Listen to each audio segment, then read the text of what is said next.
Assalamu alaikum wa rahmatullahi wa barakatuh. May peace, mercy, and blessings of Allah Almighty be on you.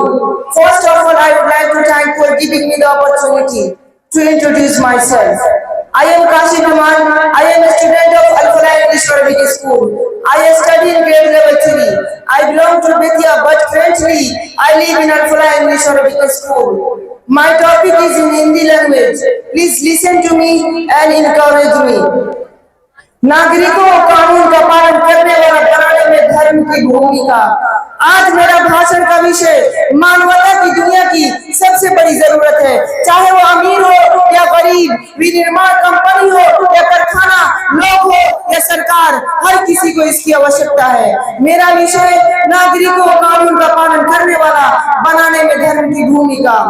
शांति और सद्भाव का माहौल उठता है और फिर इसकी आवाज पूरे विश्व में उठती है। हमारे देश भारत का भी अपने कानून है जिन्हें हमारी सरकार, हमारी सेना, हमारी पुलिस और हमारे देश के हर जिम्मेदार नागरिक अपने अपने सतर पर लागू करने और लागू कराने का प्रयास कर रहे हैं।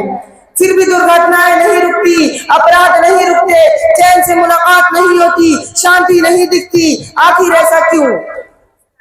चोरी और डकैती अपनी चरम सीमा पे है, धोखाधड़ी और धोखाधड़ी का बाजार बढ़ रहा है, भ्रष्टाचार अपनी सभी सीमाओं को पार कर चुकी है। जो व्यक्ति जिस क्षेत्र में रहता है वहां वो अपने आप को राजा मानने लगता है, जिम्मेदारी की भावना को भूल जाता है, मानवता की छड़ी से पार हो जाता है और अपराधों की दुनिया में कदम रख देता है। उपस्थित लोग और दर्शक, कृपया आप लोग ध्यान से सुनिए। वो धर्म जो टूटे हुए दिलों को जोड़ता है, बिखरे हुए समाज को जोड़ता है, नफरतों को मिटाकर प्यार पैदा करता है, जिम्मेदारियों का एहसास दिलाता है, परोपकार का पाठ पढ़ाता है, मानवता को ऊपर उठाता है। धर्म व्यक्ति को कानून में इस हद तक बांध देता है कि जिस देश में, जिस समाज में, जिस घर में हम रहते हैं, उसके नियम, कानून और संविधान का पालन करेंगे तो शांति स्थापित होगी, जीवन शांतिपूर्ण होगा और समाज विकास के पथ पर अग्रसर होगा, देश और देशवासियों का नाम प्रसिद्ध होगा। अल्लाह हम सभी को एक दूसरे का लाभ पहुंचाए और इस देश और धर्म के नियमों का सम्मान कराए।